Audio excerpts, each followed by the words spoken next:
Nilinaw ngayon ni Vice President Jejomar Binay na maayos ang kanyang kalusugan. Ito'y sa kabila ng mga lumalabas na ulat na may malubhang karamdaman nito. Ang detalye sa ulat ni Sam Ramirez.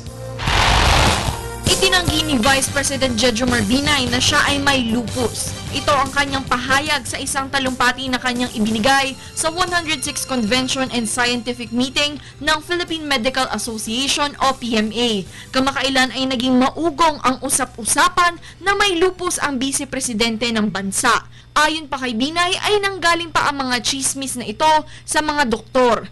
At upang patunayan na siya ay walang lupus ay payag si Binay na sumailalim sa ilang test at isa publiko ang magiging resulta. Inanunsyo naman ng PMA na bumuo na sila ng isang team of experts upang suriin ang vice-presidente.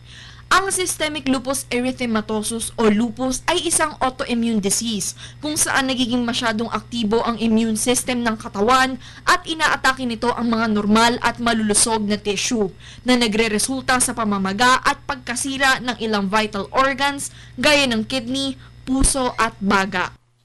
Nag-uulat para sa Telebisyon ng Bayan, Sam Ramirez.